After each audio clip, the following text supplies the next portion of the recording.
Hello, my dear friends.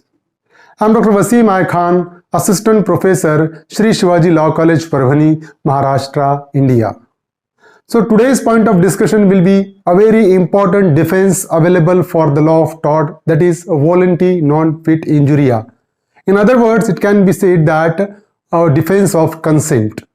So we will discuss all the scenario of this particular defense along with the certain case laws and certain examples. So let's start the topic.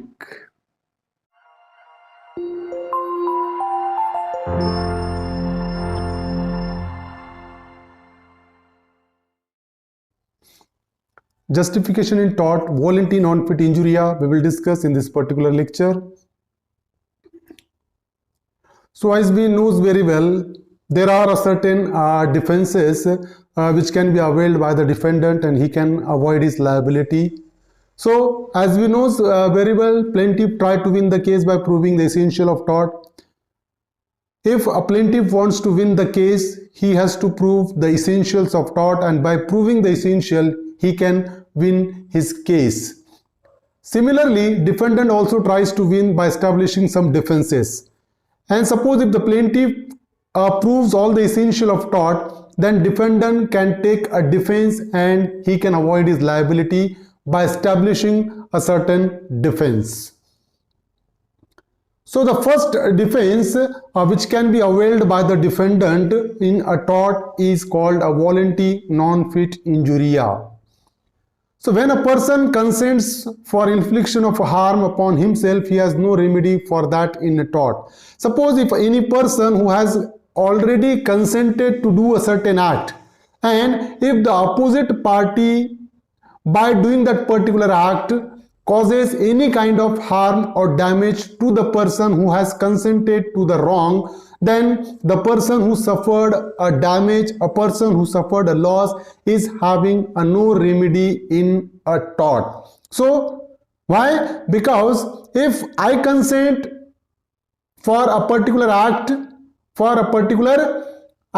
to someone else, and by virtue of that particular consent, if the opposite party does that particular act, and by doing that act, if I sustained a loss, I will not have any kind of remedy in a tort. And suppose if I filed a suit against that person, then the opposite party is having a right to take the defense, and that defense is supposed to be known as a defense of voluntary non-fit injuria.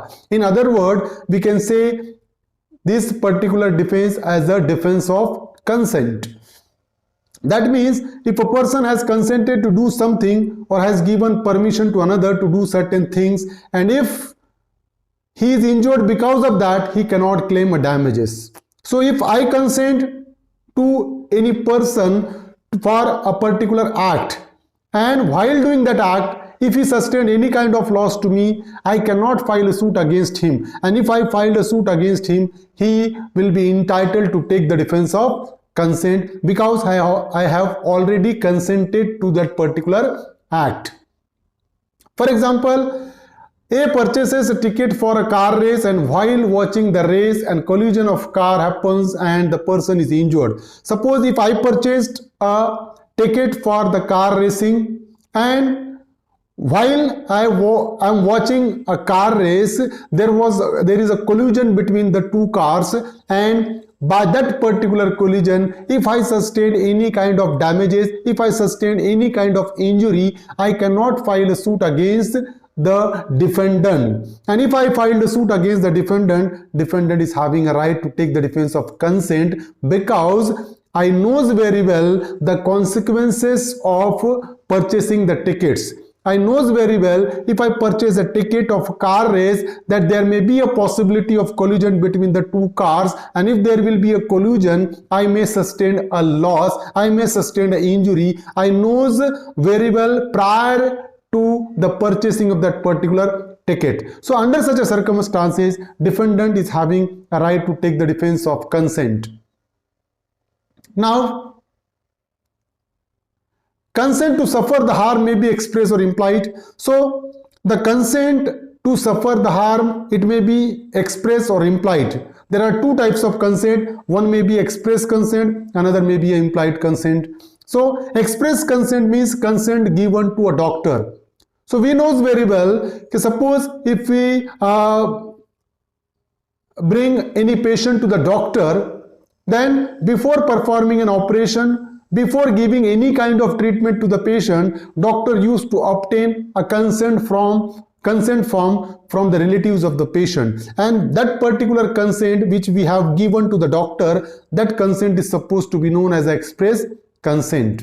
Implied consent means cricket and football match is an example of implied consent. If we purchase a ticket of cricket match or football match, we are impliedly giving a consent to the authority for causing a certain harm, because we knows very well if you purchase a cricket match ticket and if a batsman hit the six and if that ball comes in the stadium public and if that ball hit to any spectator and if that particular person got injured due to that particular ball, that injured person is having no authority to file a suit against the cricketer or against the stadium authority, because he has already given a consent while purchasing a ticket, and that consent is known as the implied consent.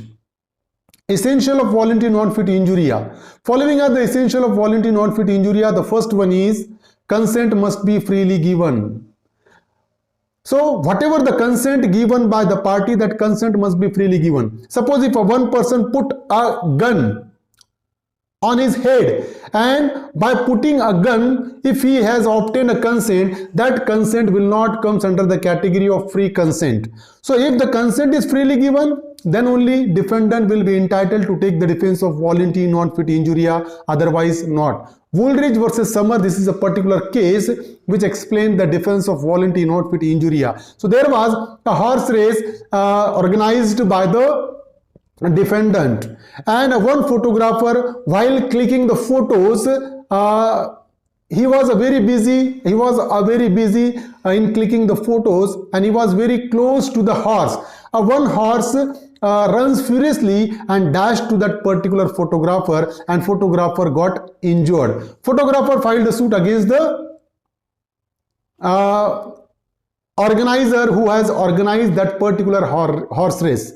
But in this particular case, defendant took the defense of consent, and it was the contention of defendant that the photographer knows very well the consequences of clicking a photo nearby to the horse, and horse dashed to that particular photographer. It means he is supposed to be known the consequences of his act. So that's why he has impliedly given consent to the loss, to the injury. That was the contention of defendant, and in this case the court decided the case in favor of defendant. Next case is Hall versus Brookland Auto Racing Club. In this particular case also, the defendant organized a car race, and while there was a car race going on, there was a collision between the two cars, and some part of a car thrown out in the spectators, and due to which the plaintiff sustained a loss. And in this case also, plaintiff filed a suit against the organizer of the race, and the organizer of the race has took the defense of voluntary non-fit injuria, because while purchasing the ticket of car race, the plaintiff knows very well the consequences, because there is a race between the cars and there may be a possibility of collision, and if there is a collision, there may be a possibility of injury, and this is the prior information given to the plaintiff. The plaintiff is having a prior information regarding that. The plaintiff knows the consequences of his act, and it means he has impliedly consented to the loss. So in this case also, the court decided the case in favor of defendant.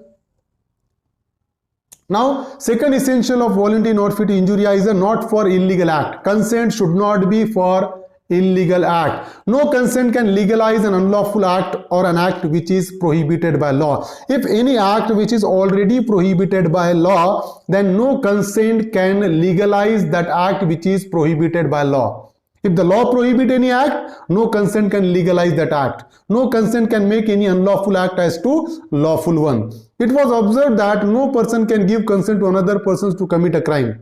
So no person can give a consent to another person for committing a crime. And suppose even if the person has given a consent to commit a crime, the defendant will not be liable, and the defendant will not be able to take the defense of voluntary not fit injuria, because second essential of voluntary not fit injuria is that the consent should not be for illegal act. Example is that, okay, fighting with naked fist. So boxing match is a legal one, and if in the boxing match, if one boxer suffered any injury, he will not be entitled to file a suit against the other boxer, because it is an implied consent given by the boxer while playing that particular match.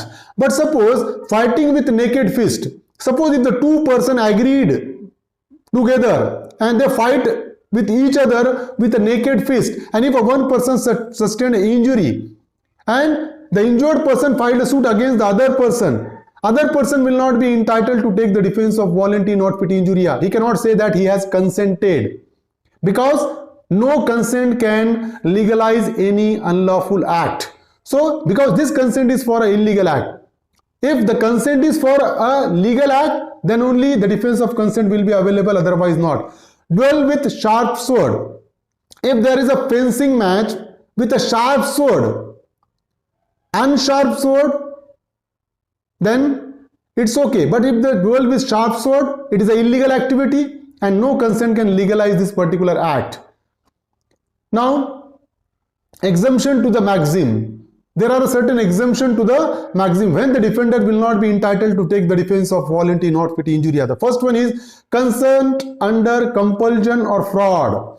If the defendant has obtained a consent by inducing the other person, by committing a fraud under a compulsion, then defendant will not be entitled to take the defense of voluntary not fit injuria. Second exemption to the maxim is that negligence of the defendant. If the defendant has obtained a consent, and after obtaining a consent, if the defendant act negligently, then he will not be entitled to take the defense of voluntary not fit injuria. The defense does not extend to the act done negligently. The surgeon cannot plead the defense if he performs the operation negligently. As we know very well, before performing an operation, the surgeon used to take a consent from the relatives. But suppose if the relatives has given a consent, and after obtaining a consent, if the doctor performs an operation negligently, then he will not be entitled to take the defense of voluntary not fit injuria, because negligence of the defendant is an exemption to the maxim. Third one is rescue cases. When plaintiff voluntarily faces a risk to rescue someone from imminent danger created by the defendant. Suppose if the plaintiff has tried to rescue someone from the danger which is created by the defendant. Who created the danger? Defendant created a danger, and the plaintiff, while saving that particular person from the danger which is created by the defendant, sustained any loss. Defendant cannot take the defense of consent because the danger has created by the defendant. He and the defendant cannot take the benefit of his own illegal act. So if the danger is created by the defendant, and if the plaintiff is saving someone from that particular danger, and in that particular process, if a plaintiff sustained a loss, then defendant is having no right to take the defense of voluntary not fit injuria, because this is a rescue case. Case is Brandon versus Osborne, that is a falling of skylight. So there is a case, in this particular case, in the defendant shop, the skylight fall on a particular person, and plaintiff, while saving that particular person, the skylight fall on the plaintiff and plaintiff sustained a loss. Plaintiff filed a suit against the defendant, and in this particular case, defendant took the defense of voluntary not fit injuria. But the court says that defendant is having no right to take the defense of voluntary not fit injuria, because plaintiff sustained a loss in process of saving a person from the danger which is created by the defendant, and that's why defendant was held liable in this particular case. So these are the particular exemption of the maxim volenti non fit injuria. So this is a defense of consent which we have discussed. I hope you understand this topic. If you understand this topic, please subscribe my channel, hit the notification button, hit the like button, and share this video with your friends. Thank you very much.